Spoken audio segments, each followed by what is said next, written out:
Hello students, good morning.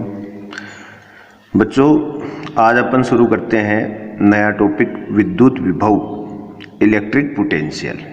ठीक है, अब तक अपने इलेक्ट्रोस्टैटिक्स के अंदर विद्युत क्षेत्र और गाउस दो मुख्य पॉइंट पढ़े हैं। विद्युत क्षेत्र की तीव्रता अपने अलग अलग टर्म्स में कैलकुलेट करी और गाउस के अंदर भी ऐसा किया अपन ने। गाउस की अवधारणा से अपने विद्युत क्षेत्र की तीव्रताएं ज्ञात करी। आज अपन नया चीज शुरू करते हैं, विद्युत विभव। ठीक है, अब विद्युत विभव को समझने से पहले अपन एक चीज को समझेंगे, संरक्षी बल। किसको समझें? संरक्षी बल, क्योंकि ये कंसेप्ट इसमें बहुत काम में आने वाला है। संरक्षी बल, देखो संरक्षी बल में बेसिकली कौन से बल काम में आते हैं कि जो भी प्राकृतिक बल है, जैसे विद्युत बल है, गुरुत्वाकर्षण बल है, गुरुत्वाकर्षण बल, और आपका भाई गुरुत्वाकर्षण, विद्युत चुंबकीय बल आदि, ऐसे सारे क्या है, संरक्षी बल के एग्जाम्पल है। अब संरक्षी बल की डेफिनेशन बेसिकली अगर अपन बात करें कि ऐसा बल जिसके अंतर्गत किया गया कार्य पथ पर निर्भर नहीं करता है, नहीं करता है। ठीक, अब पथ पर रहने का अर्थ क्या हुआ? देखो आप जानते हैं W इक्वल टू क्या होता है, FD cos थीटा। ठीक है, अब पथ पर निर्भर मतलब A और B पॉइंट है, या फिर W इक्वल टू ये फॉर्मूला भी पढ़ा होगा आपने, F vector dot dr vector. ठीक है, परिवर्ती बल की स्थिति में। अब देखो A टू B, एक तो आपके पास ये पाथ एक है, एक A टू B जाने का ये पाथ 2 है, एक A टू B जाने का ये पाथ 3 है। ठीक है, अगर संरक्षी बल है तो तीनों पथ से जाने पर, कोई से भी पथ से आप A से B जाएं तो आपका कार्य का मान क्या होगा? समान होगा। कार्य समान होगा कब? जब संरक्षी बल है। तो संरक्षी बल ऐसे बल होते हैं जिनके अंतर्गत किया गया कार्य है वो पथ पर निर्भर नहीं करता। तो किस पर करता है? प्रारंभिक व अंतिम स्थितियों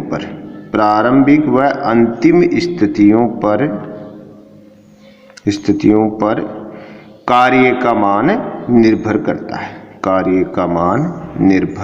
करता है।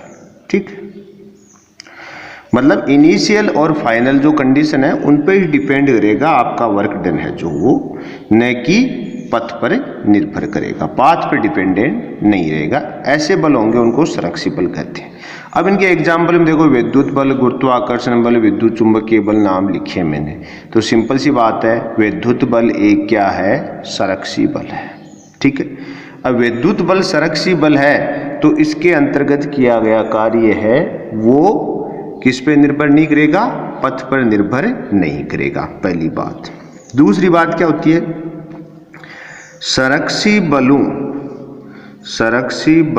के अंतर्गत किया गया कार्य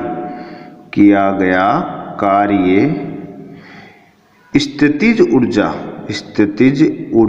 के रूप में संचित हो जाता है। ठीक है, मतलब ये जो कंसेप्ट है इस पे अपना ये चैप्टर बेसिकली बेस्ड होगा, अपना पोटेंशियल। ठीक है, कि कोई भी संरक्षी बल है उसके अंतर्गत किया गया कार्य किसके रूप में संचित हो जाता है? स्थितिज ऊर्जा के रूप में संचित हो जाता है। ये अपने यहाँ पर बेसिकली इस कंसेप्ट को बार बार अपने को यूज आएगा, इसका ये ध्यान रखिएगा। वैसे मैकेनिक्स का पार्ट है, लेकिन यहाँ पर अपने को पता है कि विद्युत बल संरक्षी बल है, तो संरक्षी बलों वाली प्रॉपर्टी तो यूज आनी है। तो ध्यान रखिएगा, संरक्षी बलों के अंतर्गत किया गया कार्य स्थितिज ऊर्जा के रूप में संचित होता है।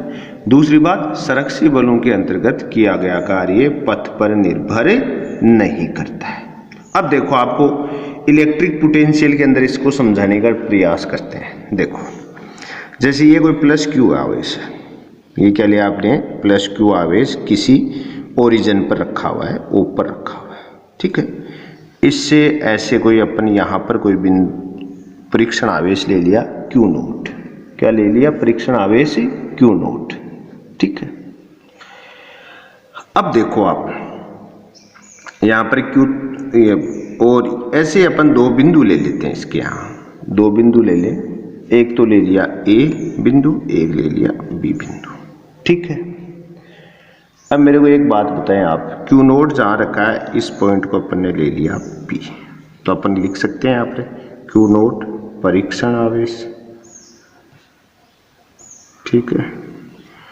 क्यू ओ बिंदु पर स्थित आवेश, ओ बिंदु पर स्थित आवेश, ठीक है। देखो अब यहां से अपने इस कंडीशन में बताओ ये प्लस क्यू है, तो इस कारण विद्युत क्षेत्र की डायरेक्शन बाहर की ओर होगी कि नहीं होगी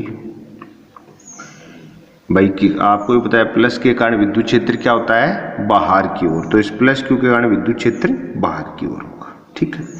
अब कोई भी आवेश के चारों ओर विद्युत क्षेत्र है ना, अपन ने एक ऐसे इसके अनुदिश बात कर रहे हैं, अपन ने बिंदु ए और बी अलग अलग ले लिए और यहाँ पर कोई किसी बिंदु पी पर अपने क्यू नोट एक कोई परीक्षण आवेश रख दिया, ठीक है। अब देखो आप एक बात, इस परीक्षण आवेश पर विद्युत बल लगेगा नहीं लगेगा, तो अपन क्या कहेंगे, परीक्षण आवेश पर विद्युत क्षेत्र के कारण लगने वाला बल क्या होगा, F E is equal to q naught E, यहां पर लगेगा F E is equal to क्या लगेगा, क्यू नोट ई, ये विद्युत बल लगेगा। अब आप जानते हैं ये भी पॉजिटिव है और आपका ये परीक्षण आवेश क्यू नोट भी पॉजिटिव है, तो इन दोनों के बीच में कौन सा बल लगेगा, प्रतिकर्षण बल लगेगा। तो क्यू नोट देखो आपके विद्युत क्षेत्र के अनुदिश जाने लगेगा, तो अपन क्या कहें, बल की दिशा क्या होगी, बल की दिशा विद्युत क्षेत्र के अनुदिश होगी, विद्युत क्षेत्र के अनुदिश ठीक है। क्यों, क्योंकि देखो इसके ऊपर क्या है, ये प्लस है ये भी प्लस है, तो प्लस प्लस को क्या करेगा, प्रतिकर्षित, तो इसके कारण इधर एक प्रतिकर्षण बल लगेगा क्यों, ठीक है। अब अपन देखो क्या करें, अपन करें यदि कोई बाह्य बल से, यदि किसी बाह्य बल द्वारा अपन क्यू नोट आवेश को, किसी बाह्य बल द्वारा क्यू नोट आवेश को अगर ए से बी तक विस्थापित कर दें, कहाँ तक कर दें, ए से बी तक विस्थापित कर दें, तो उस स्थिति में किया गया कार्य अपन कैलकुलेट करना चाहिए, ठीक है। अब जैसे मान लो कि अपन बात करें, ठीक है, अब देखो अपन बात करें किसी बाह्य बल द्वारा परीक्षण आवेश क्यू नोट को बिंदु ए से बी तक विस्थापित करने में किया गया कार्य, तो देखो कार्य क्या होगा, WAB, तो हमारा WAB इज इक्वल टू समाकलन F एक्सटर्नल फोर्स को EXT लिख दिया डॉट DR, ठीक है। ये अपन बाह्य बल के द्वारा किया गया कार्य की बात कर ली। अब आपको ये तो पता है कि बाह्य बल लगाकर आप इसको A to B विस्थापित करना चाह रहे हैं, क्यू नोट को कहाँ कर रहे हैं, A to B, लेकिन बाह्य बल का मान अपने को नहीं पता, लेकिन आपका बाह्य बल की दिशा तो इस साइड में हुई और आपका विद्युत बल किधर है, इस साइड में, तो दोनों एक दूसरे के विपरीत हुए कि नहीं हुए। इस कंडीशन में अपन जानते हैं, अपन ऐसा कह सकते हैं कि बाह्य बल एक्सटर्नल फोर्स है वो किसके इक्वल होगा, -FE। बाह्य बल किसके बराबर है, विद्युत बल के, लेकिन दिशा में क्या है, विपरीत। अगर ये बाह्य बल नहीं होगा तो आपका परीक्षण आवेश विद्युत क्षेत्र के अनुदिश जाएगा, लेकिन अपन क्या कर रहे हैं, इसको विद्युत क्षेत्र के अनुदिश ने ले जाकर क्या कर रहे हैं कि किसी बाह्य बल द्वारा इस परीक्षण आवेश को A से B तक विस्थापित कर रहे हैं। तो A से B तक बाह्य बल द्वारा विस्थापित करने में किया गया कार्य, तो अपने WAB समाकलन बल गुणा विस्थापन लगा दिया। बल कौन है, बाह्य, लेकिन बाह्य बल की वैल्यू अपने को पता नहीं कि क्या होगी इस कारण, लेकिन ये पता है कि बाह्य बल है वो दिशा में विपरीत और मान में बराबर है किसके, विद्युत बल के। इस कारण इन दोनों को इक्वल रख सकते हैं। तो अपन इसको ऐसा भी कर सकते हैं, WAB is equal to minus समाकलन FE डॉट DR, ये आपका इक्वल आ जाएगा।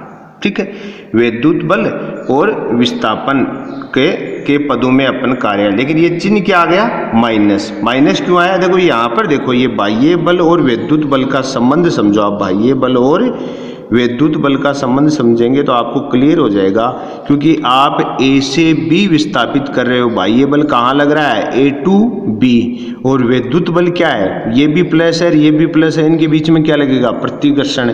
इस कारण विद्युत बल किधर लग रहा है, आपके विद्युत क्षेत्र के अनुदिश। तो अपने द्वारा आरोपित जो बाह्य बल है वह विद्युत बल के विपरीत वह परिमाण में समान है। इस कारण अपने यहाँ पर बाह्य बल को विद्युत बल के पदों में लिख लिया और हमारे द्वारा किए गए कार्य का फॉर्मूला आ गया माइनस FE डॉट DR। अब देखो, आपने अभी पढ़ा है कि संरक्षी बलों के अंतर्गत, उससे पहले आप चाहो तो इसको और सिद्ध कर सकते हो। FE की वैल्यू क्या है, Q नॉट E, तो आप लिख सकते हो WAB is equal to minus समाकलन Q naught E dot DR। ठीक है, तो आप भी जानते हो Q नॉट क्या, परीक्षण आवेश, ये नियत मान है। इस कारण इसको हम ऐसा लिख सकते हैं WAB is equal to minus Q naught समाकलन E vector dot DR vector. ये आपका A से B तक विस्थापित करने में किया गया कार्य प्राप्त हो गया। ठीक है, अब आप भी जानते हो संरक्षी बलों के अंतर्गत किया गया कार्य विद्युत, मतलब सीधा लिखते हैं अपन, स्थितिज ऊर्जा, किया गया कार्य स्थितिज ऊर्जा के रूप में संचित हो जाता है, संचित हो जाता है। ठीक है, तो कार्य तो आपने कैलकुलेट कर लिया, किसी भी बिंदु A से B तक विस्थापित करने में उस स्थिति में कार्य का मान तो आपने कैलकुलेट कर लिया।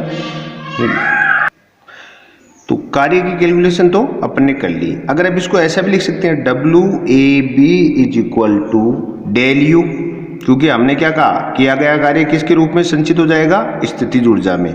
तो डेल U का अर्थ क्या हो गया कि बिंदु A व B के बीच में जो भी आपकी स्थितिज ऊर्जा में अंतर है उसके इक्वल, तो इसको लिख सकते हैं UB माइनस UA।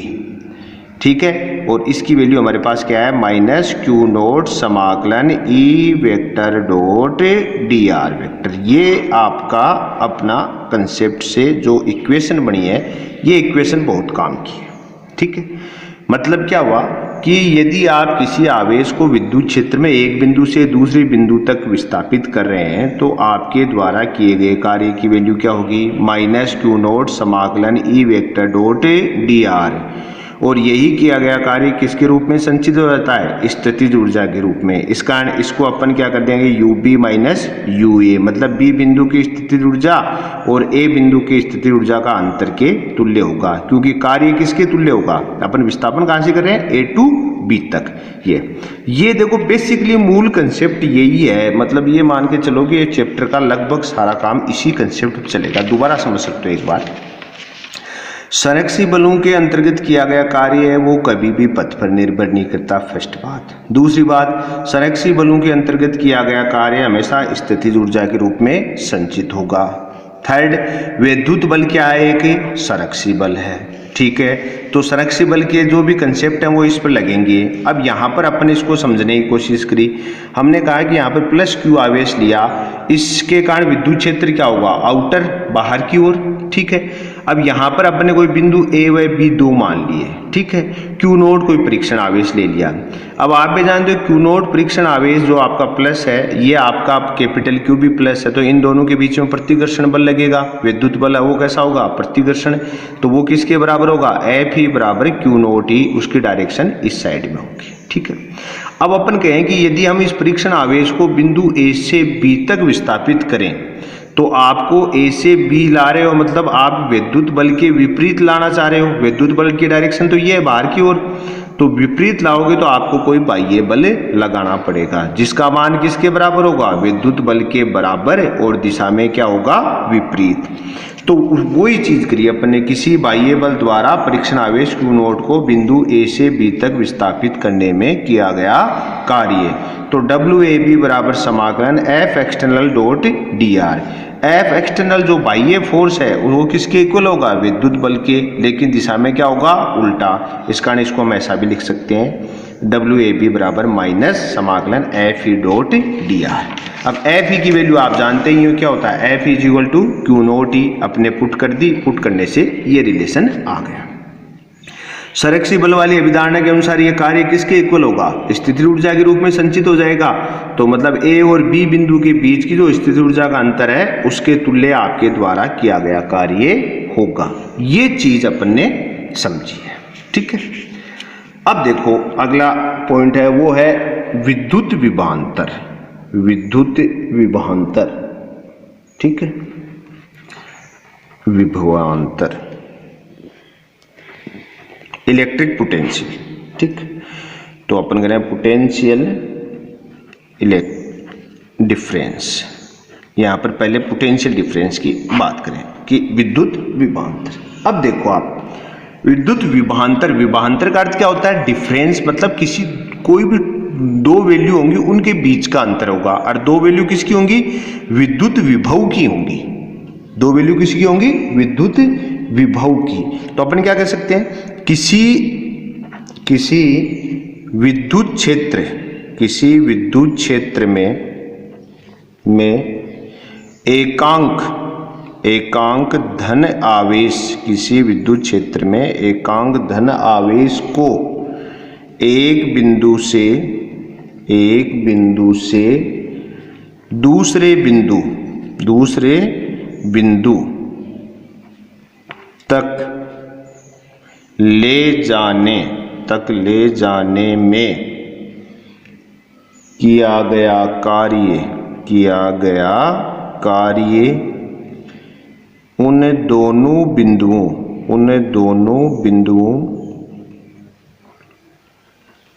के बीच विभवांतर को प्रदर्शित करता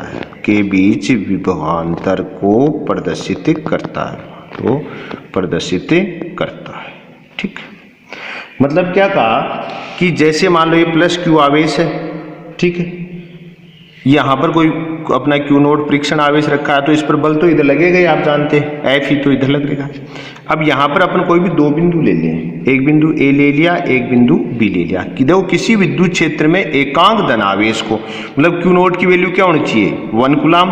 एकांक धनावेश को एक बिंदु से दूसरे बिंदु तक ले जाने में किया गया, मतलब ए टू बी या बी टू ए ले जाने में जो कार्य करेंगे वो उन दोनों बिंदुओं के बीच का विभवांतर होगा, ठीक है। तो अपन कैसे हैं, बी से ए तक लाने में, बी से ए तक क्यू नोट बराबर +1 कूलम आवेश को, ऐसे लिख लें, आवेश को लाने में किया गया कार्य W है, तो क्या होगा, VA माइनस VB बराबर W अपॉन क्यू नोट। ये विभवांतर का फॉर्मूला होता है। कि दोनों के बीच का विभवांतर किसके तुल्य होता है, किए गए कार्य और आवेश के। अब देखो Q naught is equal to क्या है, +1 कूलाम।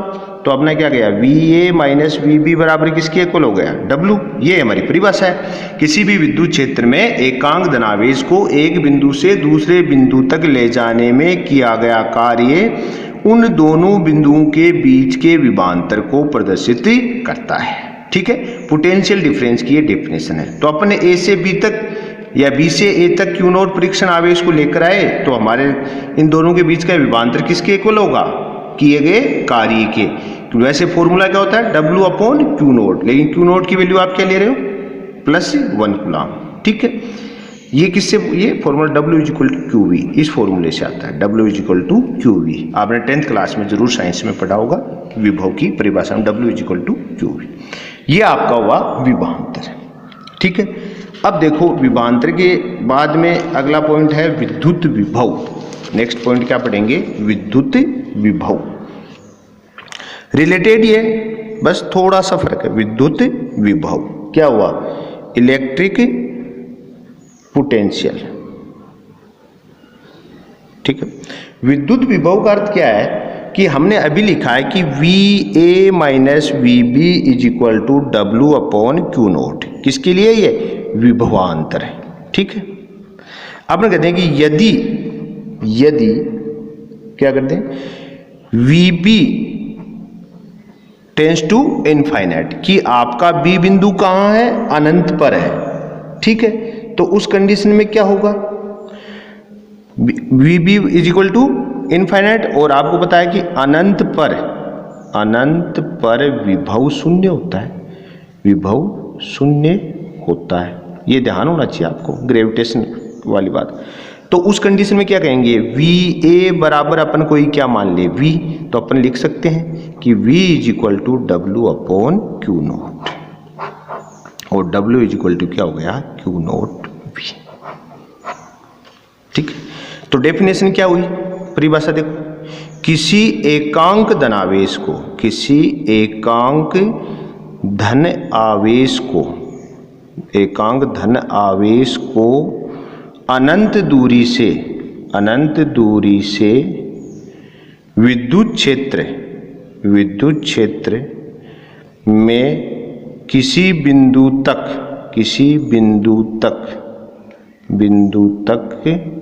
एक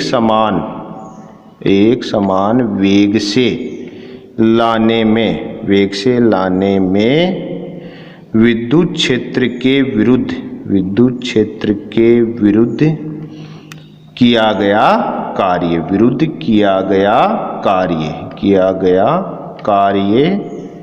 विभव कहलाता है।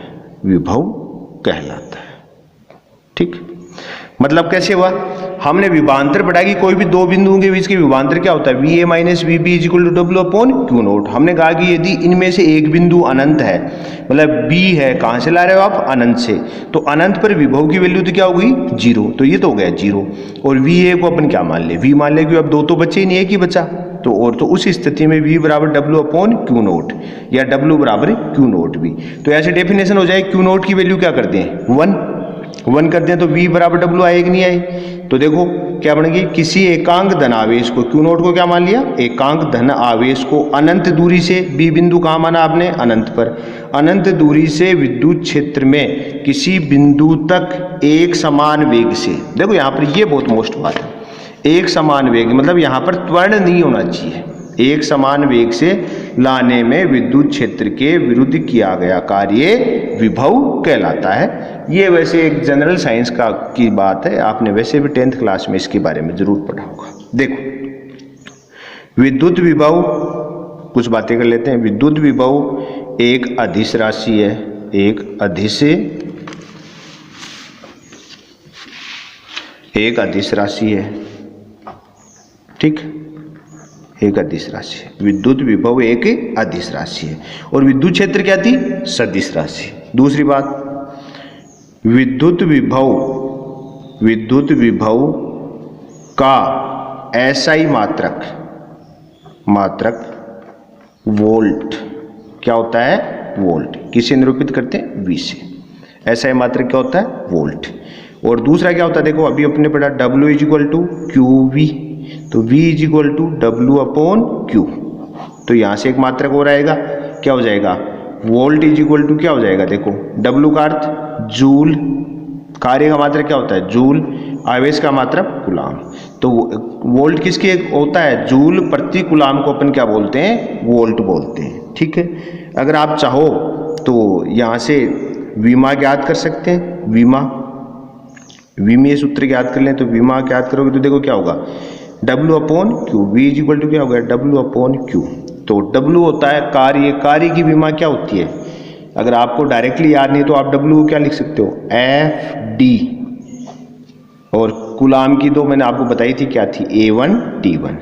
FD मतलब बल गुणा विस्थापन होता कार्य, तो F की तो आपको ध्यान होनी चाहिए M1 L1 T की घात -2, और विस्थापन की क्या होती है L1 अपॉन A1 T1। तो देखो क्या हो गई, M1 L2 T की घात -2 अपॉन A1 T1, तो इज इक्वल टू क्या आ जाएगी, M1 L2 T की घात -3 A की घात -1। ये इसका विमेय सूत्र आ गया। जब भी आपको कभी विमेय सूत्र ज्ञात करना हो, याद नहीं हो तो आप छोटे पदों में तोड़ दो। भाई आपको डायरेक्टली कार्य का नहीं है तो कार्य की जगह आप क्या लिख सकते हो, आप इसमें बल गुणा विस्थापन, तो बल गुणा विस्थापन के पदों में लिख लिया, तो बल का आ जाएगा, बल का भी नहीं आया तो F बराबर M में कर लेना, ऐसे करके अपन इसको निकाल सकते हैं, डायरेक्टली याद नहीं होगा। तो ऐसा ही मात्रक कौन हो गया, वोल्ट, और वोल्ट किसके इक्वल होगा, जूल प्रति कुलाम की। ठीक है, एक चीज और कर सकते, कई बार पूछ लेता है 1 वोल्ट इज इक्वल टू क्या होगा, 1 जूल अपॉन 1 कुलाम। मतलब क्या हुआ, यदि एक कुलाम आवेश को अनंत से विद्युत क्षेत्र में किसी बिंदु तक लाने में किया गया कार्य 1 जूल है, तो उस स्थिति में विभव का मान क्या होगा, 1 वोल्ट होगा। ठीक है ना, ये चीज है। दोबारा देख लो एक बार विभव को। हमने कहा विद्युत विभव का अर्थ है कि अपने विभवांतर ज्ञात किया था, कोई भी दो बिंदु के बीच का विभवांतर क्या था, VA minus VB is equal to W upon Q naught. ठीक है, हमने कहा कि अगर अपन किसी धन आवेश को अनंत से लाएं तो VB को क्या मान लिया, अनंत। तो उस स्थिति में अपन क्या कर सकते हैं, V अनंत पर वैसे विभव का मान क्या होता है, शून्य। तो फॉर्मूला क्या हो सकता है, V is equal to W upon Q naught. VA को क्या मान लिया, V। ठीक है, अब यहाँ से क्यू नोट बराबर, हमने कहते हैं कि यदि क्यू नोट बराबर 1 कुलाम है तो V बराबर W हुआ नहीं हुआ। तो देखो किसी एकांक धन आवेश को अनंत दूरी से विद्युत क्षेत्र में किसी बिंदु तक एक समान वेग से लाने पर विद्युत क्षेत्र के विरुद्ध किया गया कार्य क्या कहलाता है, विभव कहलाता है। ठीक है, विद्युत विभव एक अदिश राशि है। विद्युत विभव का ऐसा ही मात्रक वोल्ट होता है। W बराबर QV, V बराबर W अपॉन Q। ठीक है, तो मात्रक क्या आ गया, वोल्ट किसके इक्वल हो जाएगा, जूल अपॉन कुलाम।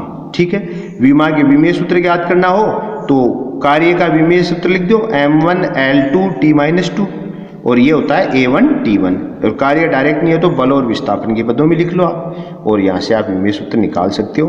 1 वोल्ट की डेफिनेशन आ जाए तो आप कह सकते हो कि यदि एकांक धनावेश को अनंत दूरी से विद्युत क्षेत्र में किसी बिंदु तक लाने में किया गया कार्य 1 जूल है तो विभव का मान क्या होगा, 1 वोल्ट होगा। ठीक है, ये तो आज अपना विभव और विभवांतर 2 पॉइंट पर अपने समझा। ठीक है, अब आपको कल ऑब्जेक्टिव क्वेश्चन दे देता हूँ एक, जिसका आप आंसर कमेंट के रूप में दें। तो आज का ऑब्जेक्टिव क्वेश्चन है आपका, विद्युत क्षेत्र में किसी बिंदु पर विभव का मान 200 वोल्ट है तो एक इलेक्ट्रॉन को वहां ले जाने में कार्य करना पड़ेगा। A -3.2 गुणा 10 की घात -17 joule, B 200 joule, C -200 joule, D 100 joule. ठीक है ना, मतलब कि विद्युत क्षेत्र में किसी बिंदु पर विभव का मान आपको 200 वोल्ट दे रखा है और कह रहा है कि यदि किसी एक इलेक्ट्रॉन को वहां पर लेके जाएंगे तो कार्य का मान क्या होगा। तो आप कैलकुलेट करें। हमारे क्वेश्चन हमेशा क्या होता है, अपने लेक्चर बेस्ड होते हैं। इसका अगर लेक्चर को आप ध्यान से देखा है तो आपका क्वेश्चन आसानी से सोल्व करता हो जाएगा। आंसर आप कमेंट के रूप में जरूर बताएं। धन्यवाद, थैंक्स।